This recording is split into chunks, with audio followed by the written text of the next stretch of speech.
Thank you so much. Welcome to the Nuggets of Wisdom podcast. My name is Natalie Bropst, and I have Kelsey with me today. And Nuggets of Wisdom podcast pretty much is an overview of anything homeschooling. And I know our actual website, Nuggets of Wisdom, sells digital products. Right now, currently, we have over 700, but there's more every single week that we are adding to the website. And I am just so excited to share our knowledge that we are parents, we are teachers, we are educators, people working with children on a regular basis, and we just cannot wait to share what knowledge we have with everyone out there. So hopefully this will grow. We're hoping to create an amazing Patreon subscription for you guys. So let's go ahead and get into it. So today's topic is all about a style of homeschooling called the Montessori Method. And my friend Kelsey here, she is actually trained in the Montessori methods, and I am so excited to see and listen to what she has to tell us all about Montessori. So, Kelsey, welcome. Just tell us a little bit about yourself, and we'll get into what we're going to talk about today. Yeah, thank you so much for having me, Natalie. I'm excited to share all my vast knowledge of Montessori and the Montessori method.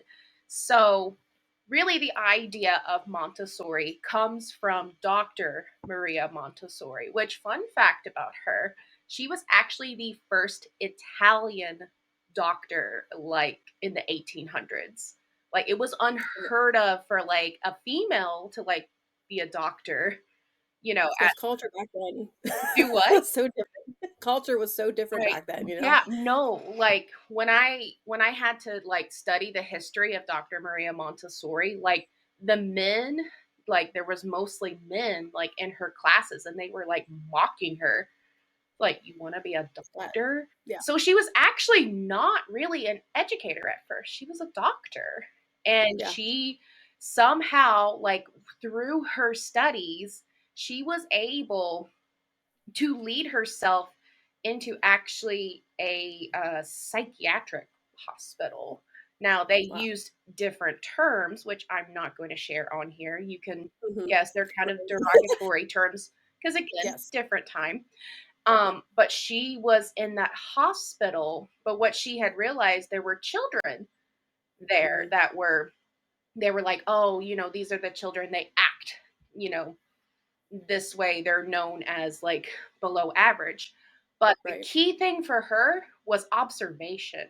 She Mm-hmm. observed these children and she had realized, like, no, like their intelligence is not impaired. It's Right. like they're just not getting their needs met.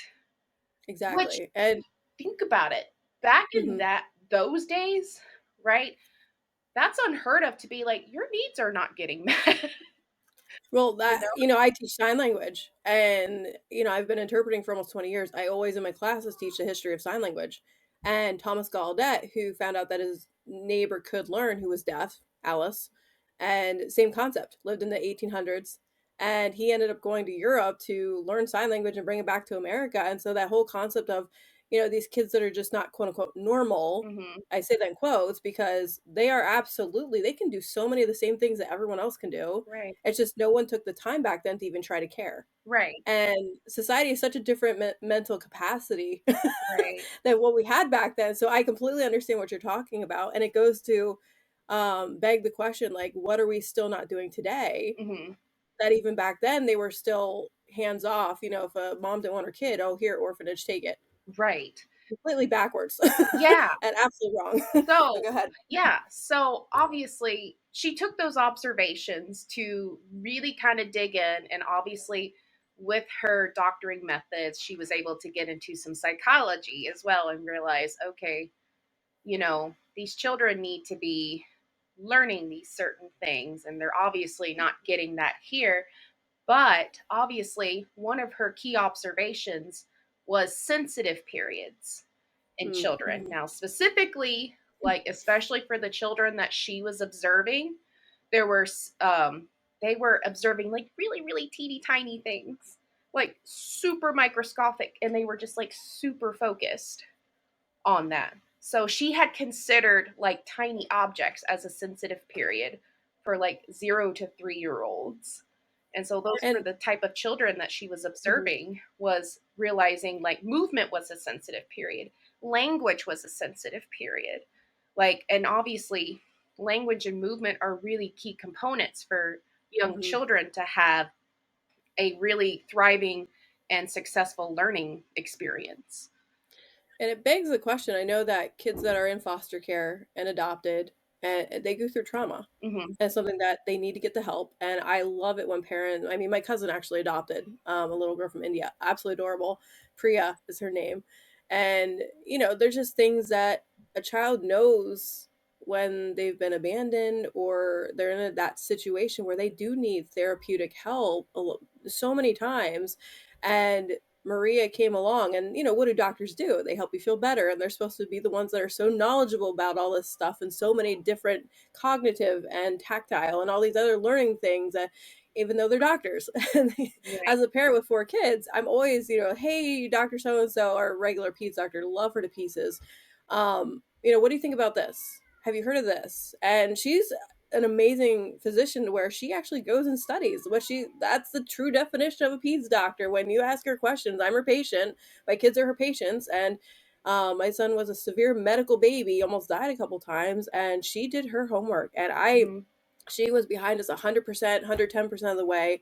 And so you have to think about, she probably was in orphanages. She probably was in all these places, Maria Montessori, where these kids didn't have those normal situations of being able to sit in a classroom and learn, or being outside and learning and doing the things that other kids got to do back then. Right. And not only that, she was a doctor. So Right. she's a brilliant lady. Well, obviously, with those studies that she got at the psychiatric hospital, that's where, from her observations, she was able to kind of create those first like Montessori materials and said, Mhm. what would happen if I gave this to this child? And obviously, she saw success, and that I'm Mhm. like, oh my goodness, this was all that they needed. So, being the good doctor scientist that she is, she's like, what would happen if I just transferred what I did with the children at this hospital That's an interesting into, concept like, back then. for other kids? Like, what Right. would happen? And of course, one thing to consider for the Casa dei Bambini, which was the first Montessori school built in Italy. So Casa dei Bambini means the children's house. So Okay. it really That's was cool. a school specifically for, um, now they had it as 3 to 6 year olds. So when we think Montessori, we actually do kind of think of younger kids because that was the first Montessori school. It was for 3 to 6 year olds. But And that goes against Charlotte Mason, which was around that time, mhm. which learning shouldn't start until 6. So, but maybe they could have been two bridges for each other. Right. Right. Because here's the most amazing thing, right? So Maria Montessori did get all kids. It didn't matter what level of, if they were in poverty or if their family was wealthy, whatever it was, pretty much all children were welcome. And Mhm. before they came into the classroom to do their like work cycle, so like their own studies, she actually made sure like they were clean. She also Mhm. did like medical measurements to see how tall they were, what their weight was, if they were getting enough nourishment. Right. So if they were not fed, she would find a way to make sure they were fed. She was like, And "You need to be the best version of yourself, and you need to be clean, and you need to be safe before you learn." And I'm just right. And like, that's "That something is having amazing."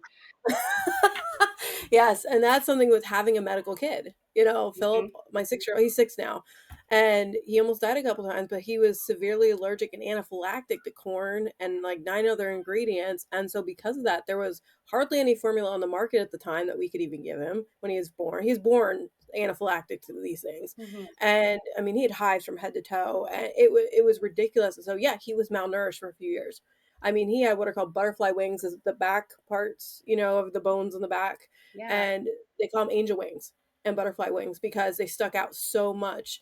And he's just now at 6 years old. He outgrew his food allergies 2 years ago, and he's just now starting to look normal, if Mhm. I can call it that, and actually not malnourished, but well nourished, and he eats vegetables, he eats fruits, he loves fruits and vegetables and cheese, and so he's getting a really good balance now. But everything has corn in it, everything is this or that he wasn't able to. So I understand from her perspective the whole malnourishment and trying to feed children and just give them what you can Yeah. to make sure, because you need that food to create energy to Yeah. learn. So obviously her love of children, it was very, very apparent, Mhm. very early on. And I think her having that love of observing and really seeing, okay, because here should be the biggest takeaway. If you are wanting to implement Montessori into your home, you may have heard the phrase follow the child. That's sort of like the genesis of Montessori is following the Unschooling. child. And Unschooling falls that too. yeah, Do what your child-led learning.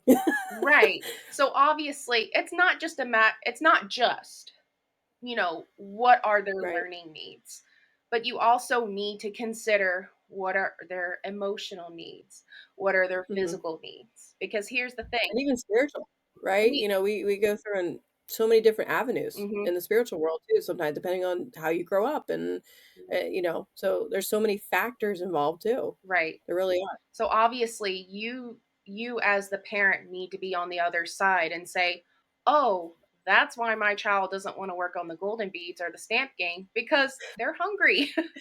All they Yes. had was like a piece of toast for breakfast. I need Yeah. to give them like Yeah. a piece of bacon or something, Yeah, like let me have some like, even if you eat sausage and eggs with some toast, it's not a lot, but it's enough that where the protein's in there, and and if you need almond milk or soy milk or regular milk or whatever, give them, yeah. make sure that they can. And, you know, I mean, I our family has been poor in the past, and we're very blessed now where we're at, but I remember going to food banks, Mhm. and it's just you gotta do what you gotta do because these are your kids. Right. I gotta take care of them, they're mine. So, and Um, I mean, and yeah, I think that might be some things that I think the world that we live in today, we are becoming more aware of like, yes, okay, I need to listen to what my child is saying yes. because they are obviously still learning the language that they Mhm, need to learn to be like, hey, I'm thirsty, or I need to use the restroom, or I'm hungry, or hey, right, I'm really tired, I need a nap today. Like they're still working on that language to tell you, as the parent, like, hey, uh I'm not feeling it today, I need yeah, this or I need that. So right, obviously that's why another key thing for doing Montessori at home is just watching your child and seeing what it is that what's their routine, because children do thrive on routine, they rely on that routine. So right. if they They need know when they get up boundaries. in the morning they need to brush their teeth, put their clothes on, eat breakfast, they rely on that routine. And if Yes. they know there are certain things that they have to do for schooling, that's part of their Mhm, routine. yeah, Or, especially one thing I will note, if you are wanting to do Montessori at home, like for yes. homeschooling and stuff, if you are able to, which I know for some of us on, in our home situation, we may not be able to perfectly do this. But Mhm, if you do have the space to have a dedicated learning area, because there are some things that you do want to put independence in. Like if you want your child to help you cut vegetables in the mhm. kitchen, and to have that step stool there or to have kid safe knives for them to cut. They make those. I know, For Small Hands. Mhm. That's a website I actually use a lot with my own kids, and I give Yes, them a Christmas lot of gifts in there Montessori because teachers use that. little spades and little glass, and they're not plastic. Right. They're actual glass containers and glass little pitchers that they learn how to pour with, Yes. because I mean, a 3-year-old trying to carry around a pitcher Yes. can get really heavy, and so learning how that builds muscles too. So you're doing gym class Yes. there too. So, yeah, so that's another point I'd like to point out. So, Yeah. especially for younger learners, the reason why, like for those types of materials, you do kind of want to encourage like glass pitchers, glasses for like milk and juice, water, and those types of things. And even to an extent, right? Even the sharp objects, like, I Mhm. mean, within reason, of course. Not Reason. if your child, Right, right. if you hand this to your child and they start being incredibly unsafe with it, take a pause. Let's take a step Yeah, back. take a break, because obviously they need to be safe in this situation, and there's obviously Yes, something going on that makes them yes. not want to be safe. But if like, you can present the lesson of carrying a picture, so Mhm, that can be a practical life lesson. So, because for mhm. practical life, we're encouraging that independence, which is another big genesis factor of Montessori, is building Right, independence for your child. We also are encouraging concentration, right? Because think right. about it, for a lot of the Montessori materials, it requires a lot of concentration, staying Yes. focused on work. And Well, think about, too, how much a kid learns from the time they're born until they reach preschool. They learned a whole language. mhm, That alone, I mean, how long does it take us old adult people trying to learn a language? Years, yeah, right? They learn it by 1. They're speaking sentences by 1, 2, 3 years old, mhm, and they're full of complete sentences. They understand the grammatical structure even though they haven't had any English classes. right. And so what do they say the first, what, 3 years or 5 years of a child's life is where they develop the most in their entire lives?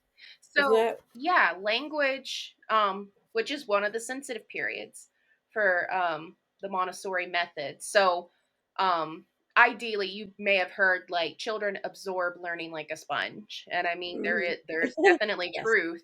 There's definitely a lot of truth in that. right, For 0 to 3 years old, right, it feels a little more indirect. So right. obviously, speaking to your baby Learning how to normally, swallow. You right? know, Yeah, taking all this, yeah, there's so many different little things that need to be addressed first right. before, and Yeah, and some in your child mhm, being exposed to even normal interactions with other adults, that's also language building.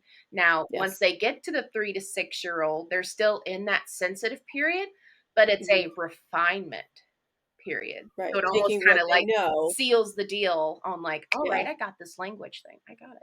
You Right. know. So once you establish that they can speak sentences, and even if they struggle, it's okay. Because the more that they're able to be focused on what they're interested in learning about, that will kind of not push them, but kind of help them lean towards wanting to get excited about what they're learning about, and then maybe, speaking even a little bit more Mhm. than what they were struggling with. And even when I tutor in my classes, I have kids that can barely read and they're second, third grade, Mhm. and we do little chapter books, and they're old classics. I read Olga de Polka recently about a little hamster guinea pig that went on adventures. Right. We're reading through Mr. Popper's Penguins right now, and I have seen this girl that I've been tutoring specifically, her confidence has built so much Mhm. because she is interested in what she's reading. She got, it's been fabulous to see, and even her parents have messaged me and said, hey, her confidence is there now. And I'm like, yes, because I'm letting her be independent. I'm letting her, try to sound out the words, not telling her. That's the Right. other thing too. Like, kids have to learn through thinking and processing. If we Right. tell them everything, they're just spitting back what's being said. They're not Right. able to process that correctly. Yeah. It's essentially, for at least, like, especially for Montessori language materials, Mhm. and for English it's a little tricky, Right. because here's the thing: when Dr. Montessori made the language materials in Italy, Mhm.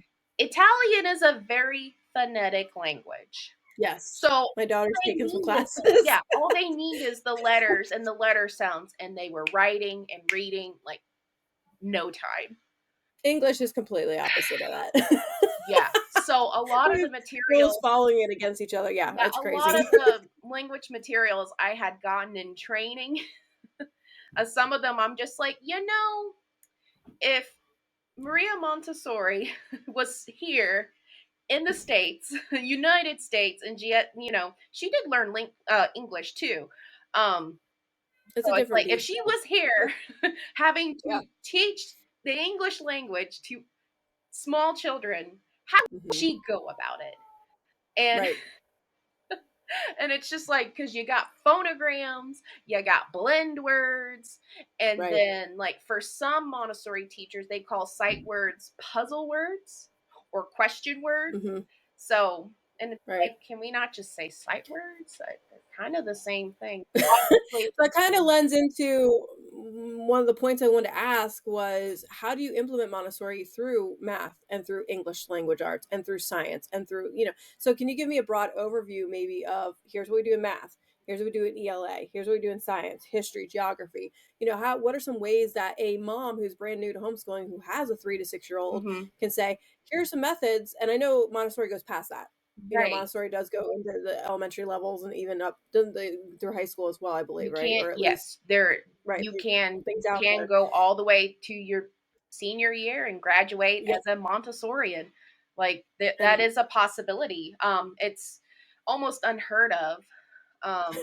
Almost. especially in the I States, say we don't have that. almost.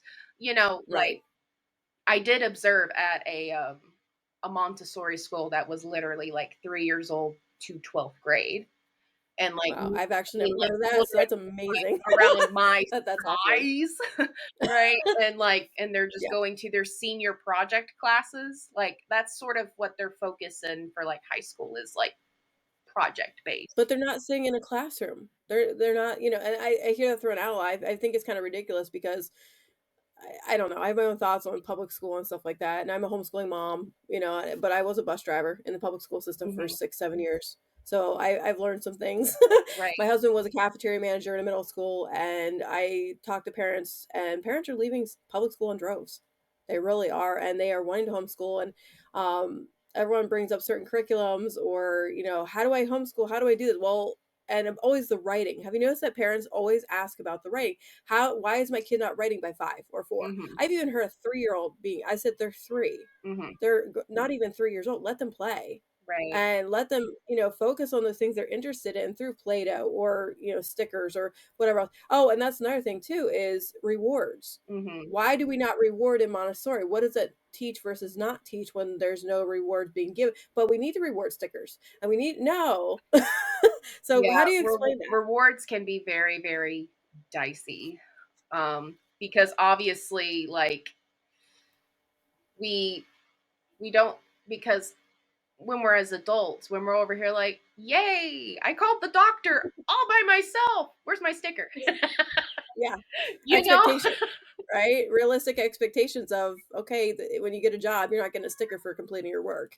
Right. They're So kids though. I think You know, I mean, obviously, we're not going to be stone cold with our children right. and just be like, I give my kids hugs and high fives, like, good job. I'm proud of yeah, you. Fist bump. no, like what I primarily did, and what I'm still technically doing with my online classes as well is I make sure I acknowledge their work and I say, yeah, that's correct. It's okay to say like, good job, buddy, or nice job, friend. Um, Yeah, because kids need the positivity too. yeah, If you're so you negative still all the you time, it's still not want gonna to do anything. you still want to encourage Yes. your Yes. child. So obviously, it's not like, hey, if you do this, you get this new toy, right? So ideally, Bribery. you know, It's bribery. but I also think if you are implementing like choices in work, it will Mhm. also encourage them to have their own intrinsic motivation to do work. So, taking the choices, because we talked about, the award system and Montessori's life and what she did, amazing things. How would we implement that now saying choices in math? How would you go about implementing those choices in math? Can you give a couple examples just to help some moms out or Sure. dads out or Yes. So if you are doing math with your child, now this all depends on where they are in math. So if you are just starting out with math, so let's say you're doing like the spindle boxes or the counters, the number can counters. you explain spindle boxes? Because a lot of Yes. parents are So brand they're new, have no little. idea what any of this stuff is. Yeah, so spindle boxes, there are boxes with like little stick rods. They're like about Okay. this long. I'm using 6 inches, 5 inches. yeah. So and they're all in boxes, and the purpose of that is like they'll have numbers, in that box. So Okay. like 1, 2, 3, 4. And the purpose of that is like you put one spindle in for one, two spindles in for two, right? Counting. So for counting Okay. numbers 1 through 10. And it's the same with the number counters, except it's with little counters. And The beads. it does one, Yeah. 2, 3, 4, 5. So um, you do those sort of things. So let's say you have a young child, you're making sure they master the numbers 1 through 10. You can say, okay, you can choose to either work it with the spindle boxes or the number counters. Which one would you Hmm. like to do today? And then obviously, because the biggest thing, I actually have them. So for those of you, yeah, so it's a piece of wire with beads on it, and they have counters. So this will be, let's see, 1, 2, 3, 4, 5, 6, 7, 8, 9, and depending on how some kids learn, right, these might be easier to hold. The one is really small, so if you have really really little kids, make sure they don't try to eat this. Okay, yeah, they might think it's a piece of candy. So true. disclaimer: do not let your kids eat these because they would not taste very good. And that can be a whole lesson by Yes. itself, because a lot of times if you are like brand new and you haven't Hmm. even really gone over some of the complex materials, sometimes those first few weeks are like, okay, here are the rules for the classroom. Like, it almost sounds Right. like classroom management, but if you want to try to be successful and Right. have like that perfect teaching Montessori environment in your home, Right. sometimes you kind of have to go through like a boot camp training with your kid and be like, Hmm. hey, these materials are for this lesson. Hmm. Make sure we handle with these materials carefully, you know, and Yeah. especially like if it comes to the glass materials, like, it's Yes. like explaining and teaching them, like, hey, if we drop it, you're not in trouble. It's just, Hmm. you know, obviously the natural consequence is going to be, if we drop the vase, then we no longer have a vase. Right. You know. I've heard of parents too getting trays and sticking those things on there and putting it on a shelf when they're done, and that's what they pull down. Their parents help them pull down. As far as writing numbers, I know that that stage, I'm not an advocate for writing until they're about 6. Hmm. You know, if they want to do it, great.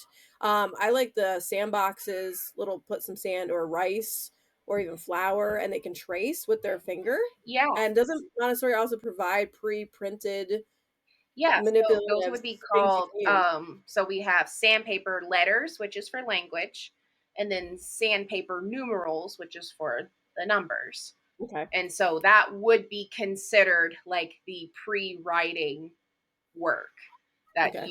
that the child can take out, each number, each letter, trace, which Hmm. you go over the lesson with them, like 2 fingers, how to Hmm. trace. And I should also note, when you do these lessons, especially with Hmm. younger children, uh, silence is best, because Yes. there And there that's there has something. been a study done that if you talk and you use a lot of words, they're going to watch your mouth and not the lesson. And they're listening too, so it gets conglomerated and all mixed together. Hmm. Whereas if they have to focus on watching, oh, It helps she's them not be like, talking. oh, this is what I have to do. Yes. Yes, that's something I was also taught, and it works phenomenally. I guess my other question in conjunction with that is, how do you handle kids that are bouncing off the wall? Because 3-year-olds are absolutely, they can be wild kids. I love my kids, but when they were 3, they were such a handful. I was continually redirecting and redirecting and redirecting because their brains are just exploding with information with them growing. Right. How do you take a child that's a little bit more hyperactive than someone that can sit for 5 minutes or can sit, Yeah. what So what advice do you have for that? so what I recommend, especially if they are 3 years old, practical life, practical life, practical life. I would not even worry. I wouldn't even worry too much about language. And even Maria Montessori recommended math until like you're 4 or even 5 at that Hmm. point. So, like, don't stress about that. Yeah. Like, seriously, if you want them to try to master reading and math later on Yeah. in life, they need to be sure that they can find practical life materials. And a lot of times, try to do practical life lessons that require like gross motor movements. Hmm. So, like washing like cloths or even clothes. but like the manual way, not just throw them in the washer. So like the actual like washing board so they can move their bodies, or Right. washing dishes they can move their whole arms, or window cleaning they can take the squeegee, go up and down. And we play I music. just I, We love playing music while we're cleaning and setting timers. My kids do so. I don't know how Montessori feels about timers, but we set, 5 minutes, or we clean for 10 minutes and then we take a break. yeah, And so that way and I that way think they can see it. yeah, and I think because if you are following what your child is needing, and if you Mhm, feel like it could be helpful for them to have that timer, it doesn't hurt to try and see if mhm. that could motivate them. Obviously, try it out a few times. And if you're like, ooh, this is still not working, then obviously, then we just need to kind of take another observational moment and try again and see what Right. it is you can do to help your child. Right. Yeah. No, I completely agree with that. So some of the other things then, like history and science, what do you do for that age from 3 to 6, implementing Montessori with that method? So, for science specifically, I like um, I like to do group experiments Hmm. with them. And I know, like, you would think, individual lessons, you know, would be the Hmm. ideal thing. But, like, in terms of just like big science stuff, it's actually kind of better to do it full group, Hmm. just because there's not like specific science lessons, with the For exception that age, of yeah. like making like 3-part cards for like parts of a flower or parts Okay. of a tree, you know. What's a 3-part card? Mm, do what? Can you explain a 3-part Yeah, card for parents? a 3-part card is a series of cards. So one picture card will have the picture of the object and the word together, and then the Hmm. second component is that very same picture but just the picture, and then Okay. the third part is just that word Okay. associated. And they match it then. Yeah, and so it can be a matching game, or it can be a vocabulary building game. Like sometimes the older learners, they can take just the vocab words and like Hmm. trace it, like Right. put it down Okay. on writing paper. Um, so they can use that, ideally. And then, like I said, for like group experiments, like I like to teach the germ lesson, which is where like you take Yeah. a bowl of water and you put pepper Hmm. in there, and you explain like to the kids like, okay, so my hands are dirty, and then Hmm. watch when I put my finger, in the water, and the pepper goes towards, and you're like, Right. ooh, there's pepper all over my finger. And then obviously you take soap, you put it on your Right. hands, and then you Right. dip the water back in, and the pepper like repels in the Right. water, and they're like, whoa. You know, That age cracks me up because they just have the best emotions on their faces, and the way mhm. they show it is And just they're like, fun. well, the pepper's supposed to represent the germs, right? Mhm. I was like, look what happens when I put soap on my hands. The germs don't like it. It's funny. That's why it's important to wash your Yes. hands. So yeah, so doing a lot of hands-on type things Yes. with science, and for history geography, do you recommend a globe? Um, Yes, there is a special globe that we have, that it has different colors. So the ooh, continents, for like Montessori continents, they have specific colors to them. And okay, it's also going to be the same colors that you'll see for like the world puzzle map. So, okay. like North America's orange, South America's pink, Africa's green, Europe is red, Asia's yellow, Australia's brown, and Antarctica's white. We'll leave links also too for those of you listening. We'll leave links in the different posts and on the podcast here, so that way you guys can get them. Yeah. If you desire to want to buy anything Montessori related, we have a few websites we can link up for you, Yes. just to help you out. And I know as new parents, it's really can be hard to where do I start? How do I go about? Right. Very cool. So another thing, you were talking about groups is learning with peers, which I think is really important because kids learn to interact with each other, Hmm. and it's not sitting at a desk all day. It's moving around from one. And another thing that I thought was interesting that Montessori mentioned and learning from her, I wrote this down, I'm reading from a list, are adult interactions as well, teacher to student type interactions, but then also the order of the environment and the mind, Hmm. keeping things when you're done with something, putting it back when you're done. Yes. And that's a skill that is so hard for most children. Right. So how do you implement, like, a parent that's struggling with, they don't clean up when they're done, they, at home, how would you implement saying, what are some methods or ways that you've used in your classroom, saying these are what we do in Montessori to help keep the environment wholesome? I think one thing that I have actually learned from my training is a lot of times I like to start with I'm wonder or I'm wondering. And like, so if you observe your child, they take out a material and they forget to like restore it and put it away and they try to move on to the next thing, you can say, hey, I'm wondering why we have not returned this material yet. So it's Mhm. more so like a question instead of like interrogating your child. Because You didn't imagine do it being this. like, Put it back. why did you not put this away? Right? Yep. That's Yep. intimidating. That's intimidating for us adults too, right? We don't Yeah. like being Right. interrogated. Why would a child like being interrogated? So Right. I think obviously coming off with like positive language and being like, I wonder why Shifting the we haven't tone. put this material up yet. It can kind Right. of get them to pause and be like, "Mm, Oh, yeah. About that, I right," forgot.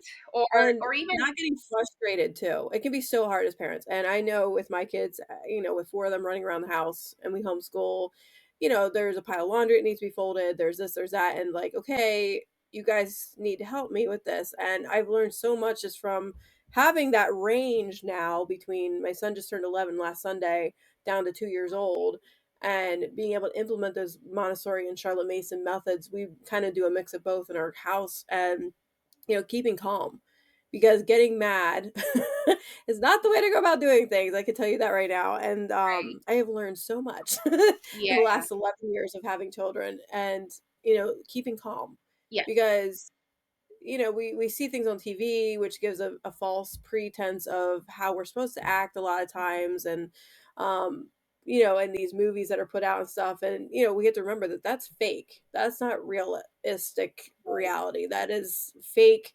They're going to do this because that's how the character is, but it's completely fake. Do mhm, not listen to not don't apply that to your life. right, And so I feel like a lot of TV shows are just not headed in that direction, that it's not wholesome. It's not this and and we're very cautious as to what we let our kids watch, because there's just certain factors that I'm like, how is that emanating Jesus Christ, first of all, because we're a Christian family, mhm, and secondly, what are the values that are being taught right, in this episode? Is it wholesome? Is it truthful? Is it being kind? What are the character qualities I want my kids learning? And right, so Montessori does kind of have that emphasis on, if you treat the whole child, and Charlotte Mason's also the same way, more of, they're a person. hmm, They're not a robot. They're not an animated feature in your life. It's a real person with emotions and feelings, and right. being able to relate back to the whole child versus yelling at them constantly. Well, to them, that's going to be normal. Well, here's another factor to consider when you may be doing like the wondering question, or even just, even if you try to do the wondering question and let's say it flops, you can say, hmm, you know, we left this workout. What do we need to do next before we move on? So that just kind of gets them thinking, Mhm. oh, okay. But also, here's another thing, we don't want to be over Mhm. the child, we want to be standing over the child. If we Right. are able to get down on their level and Yes. speak to them, that is Yeah. going to be much more impactful than you standing over them, demanding them to do It's like this whatever. big scary person that's, why what and we think about tall people are 6'6", 6'5". My husband's 6'2", 6'3". It can be terrifying. People are tall, and we're the adults in the Right, room. And so if we don't, and that's one thing, I worked at a daycare, and that we were taught that, get down on their level, because when you talk gently to them and enforce boundaries and redirect in a good way, that's sensitive to their needs, but yet at the same time being firm. Don't let them run you over. You're the parent, right. you're the daycare worker, you're the teacher. Don't let them run you over, but at the same time, don't be that threatening force that they're going to end up Yeah. bucking against everything you have to say, So because of how you so treat them. I think in Montessori, here's the sweet spot. Right, because some parents may be like, I don't want to do like too much Yeah. gentle parenting that I then become a passive parent, Right. but I also Mm-hmm. don't want to be authoritarian where it's like that was how I was raised. That's how my parents treated me when they're just Right. like, you cry, I'll give you something to cry about, you know. Like we don't want to say that obviously. Like we get that. The sweet spot that you want to do, like, and this can be used anywhere. Let's say, you give your kid the responsibility to fill up their bath, like for bath time, and you notice, right, the tub is getting quite full. Mm. You can obviously be like, hey, buddy, it's time to turn off the faucet. And they're like, no. And you're like, oh, okay. Like whenever you're ready. That's passive, right? And then the aggressive way would be like, turn that thing off right now.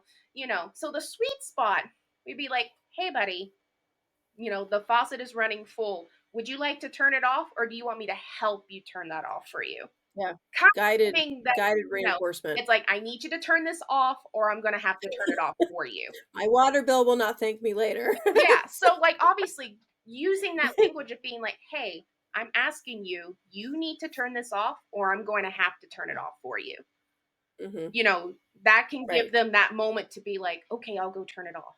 You And know, setting those boundaries or too they to can just be like, go ahead. They right. may try to test your limits, and obviously if they test your limits, follow through and do the Yes. things, so then they can be like, okay, you mean business, you're not Yeah, joking. and there's times when I just want to give up. Like it's been a rough day for them coming at me all day long. And other weeks, it's amazing and flawless. And I'm like, where are my children? What happened to my kids? I love them dearly, but and they all have their own personalities Hmm. and the way they handle things and the way that we discipline with them and the way that we handle, praising them for a job well done. If they've struggled how to write the two correctly. My 6-year-old switches his twos and fives, which is a normal thing for he's 6 years old. And he gets really frustrated. I say, calm down, take a deep breath. Let's try it again. It's Right. okay. At least you tried. That's a good step in the right direction. Let's try the next step now. Now, do you mind? And he's a lefty like I am. Right. So that's very beneficial in its own way because I'm not stuck trying to figure out how do I teach a left-handed person how to write.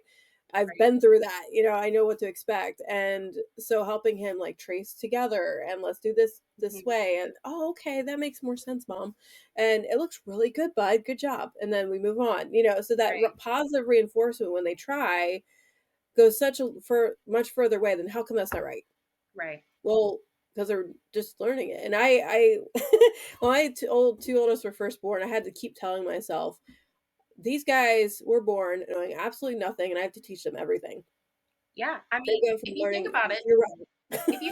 right, Yes. sometimes it is helpful to kind of think back to when you were a child and Yes. being like, okay, so if I was a child and I was told to do this, you know, would I just go and do it? Or would I feel extremely overwhelmed and be like, maybe I can get away with doing something else? Or maybe if I cry, I'll get my way, like, Yeah. and a lot of times, there are several moments that I'm just like, you know, Yeah. if someone tells me I need to go hug a relative and I don't really feel like I'm in the mood to hug them, Setting up those and, healthy and then and then boundaries. yet Right. here I am. My mom's like, go hug them right now, like Yep. like Yep. you're being rude. It's just like I don't want to hug Yes. them. I'm uncomfortable. Yeah. So Yeah. then it's like, I may have not had that experience where I had autonomy to be like, I don't want to hug them, but I want to be sure any children that I teach or even my future Mhm. kiddos that I'm going to have, I'm going to make sure they have that autonomy too, Right. and be like, Right. you don't have to hug them if you don't want to, you Yep. know? So Yep. I think that is also a big thing. Autonomy is huge. You don't want to give them full power, Yeah. obviously, but like I said, choices, Don't let them run you over, but there are boundaries, and that's how kids learn is yeah, by reminding autonomy, them about those boundaries. yeah, a If you let healthy, kids do whatever they feel like doing, they're gonna just be wild children, and that's not okay. yeah, you want to give them healthy autonomy. You still want to give them that choice, right? Right. You're like, okay, buddy, we have to do math. So you can either do the golden beads or Mhm. you can work on the stamp game. Which one would you Right. like to do? So, you still have that boundary and you're like, Yep. hey, We kind Yeah. of need to take care of this. We don't really have a choice in Yeah. that matter, but I can give you a choice on what you can practice with Mhm. in that. So it still Right. gives them that autonomy. It gives Yeah. them that control of being like, okay, I would rather do this, you know, Yeah. Right. and you know, Yeah. And, it's, yeah. So I think that there's so many things that we talked about. I feel like that we have a good basis for Montessori in general and what it's about, and there's just a lot of little pieces to it that eventually, the more that you start slow, you don't have to convert to everything at once. If you want to try this method out, start with just doing the life skill type work. How to pour a pitcher, cup full of water, or how to do mhm, this, and letting them help you in the kitchen. That's a great way to start. My 9-year-old, she's 9.5, and we started with her when she's about 5 or 6. right, And she can make cookies and muffins and everything else on her own. And we let her try on her own too, because sometimes you have to fail to succeed. yeah, And she tried making chocolate chip muffins and ended up not having one of the ingredients. I forget what exactly happened, but she ended up making cornbread. It tasted like cornbread instead. It was edible. So she tried. edible. So we worked together, but, letting her fail and helping her with, like, I told her, I was like, "Let me know if you have questions." TSP's teaspoon, TB, all the different abbreviations, and Hmm. she's learning fractions right now, the half and third, three-fourths and quarter cup and all that. So she's learning all that through not just baking, but also in math as well. She's in 3rd grade this year, so she is starting to learn Hmm. fractions a little bit, but it's been fun watching her fail and then succeed. And you say, yeah, failure's part of it because she learned from that. And how many times in school when we were kids, when we failed something, we remembered it so much better because we failed.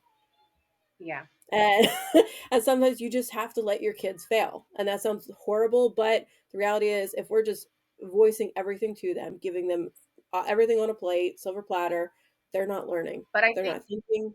but I think for the failures, this opportunity that you have with your child nowadays, especially if it's not in a public school environment, they have that freedom to fail and Yes. realize it's okay.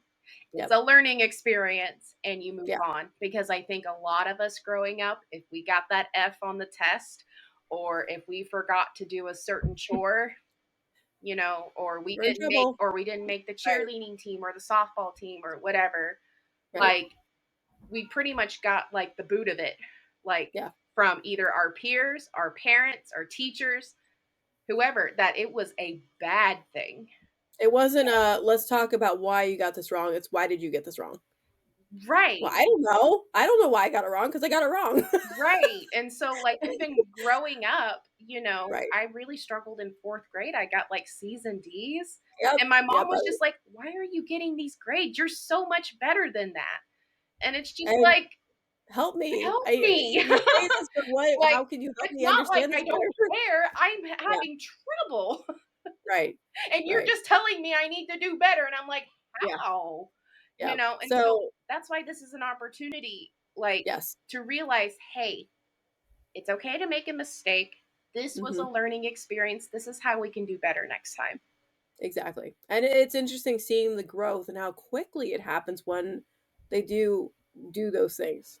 Hmm. It's fun. So, I guess my last question for you before we get off of here is just what are two key takeaways about Montessori that you'd want a parent to really speak in implementing or want them to know that's something that's really important that, yeah, you kind of need this for Montessori, but also as your child being a whole person. Yeah. So I think the biggest takeaway, like the biggest two takeaways, um, for implementing Montessori is like for you as the parent, like really taking the time and observing like Hmm. your child. Because at the end of the day, like your child is going to be looking at you to Yeah. see like, hey, I need this. Is there a way you can help me get this need? Because Right. I mean, we are still building their independence, but at the same time, like you are their guide. Hmm. So you help them whenever they need it. Yeah. So if they are struggling with something, they can ask for help. You can be that safe person. for because you them. know your best. And I when teach and parents when all you the time. do make those observations, that means you know your child really well, and that makes that connection for them saying, "Hey, you really do know what I need. You know me well, so I can go to you. You're safe." Right. So Yes. that's so observing can be kind of tedious, and if something was to happen, you want to jump in and try to intervene. Um, Hmm. don't unless it's deemed like unsafe. If they start Right. becoming extremely unsafe, Yes. obviously intervene. But Please obviously, intervene. like Yes. the whole failure Just thing, do it. sometimes sitting back and just being like, okay, this is on you. You know, Pouring flour into a bowl versus working with a knife are two completely different concepts. right, One is not going to hurt them. The other one could definitely hurt them. And so it's a balance. It's right. balance. So, but obviously, observing within safe reasons. Hmm. That's how you're going to learn your child best, and that's how your child is going to get their needs met, and that's going to help them grow in their learning when all their needs are met. Yep. And then I'd say another really big takeaway would obviously be like, I know I said there had to be a designated learning space for like Right. Montessori materials. Hmm. So, like that being the classroom. But obviously, like grace and courtesy can go beyond the classroom, right? Yes. How to talk to people, how That ties to in with your first made point there is that you know your child best. Now, how weave it in with certain, and you might need to change it. It's okay. yes, definitely. Yeah. So modify when needed. And then, like I said, you know, you're teaching your child, yes, math, language, practical life, grace and courtesy, all these other lessons, Mhm. which obviously can easily be translatable to real life. Like I said, Yeah. talking to someone in public or being able to talk on the telephone, how to be able to get groceries at a grocery store or follow a list, you know, Yeah. whatever that may be. Like, understand, like, it may seem like, oh, pouring water in a glass is supposed to be That's a work. huge thing And it's for a like, no, 3-year-old or you don't 4-year-old. understand. Like, it improves the concentration, their Mhm. coordination, their independence, and it requires movement. Those are really big four things for practical Right. life skills that when those skills are mastered, then Hmm. once they get to math, once they And get start with a big bowl, and then work your way down to a smaller bowl, finally to a cup. Because if you start with something larger that they have in a more open space, instead of here, start with this itty bitty cup. Well, you're not always helping them by forcing them into that small space right away. Get a big bowl hmm and let them practice with a big bowl first, right, and then narrow it down. That's what, and it really, because then they can. Oh, I have this area. It's just bigger than my head. This mixing right. bowl. So it gives them that confidence building they need as well too. Yeah. So So just understand that those, even those small things, they can grow and help with the bigger lessons that they got to learn mhm. Yep, in life. perfect. So, Yep. Well, Kelsey, thank you so much for coming on, and yeah. I am so glad that this podcast has taken off, and we're gonna just hopefully do amazing things with it. And thank you for joining the Nuggets of Wisdom podcast, and I hope you all have a good day. Thank you so much, Kelsey. Yeah, thank you.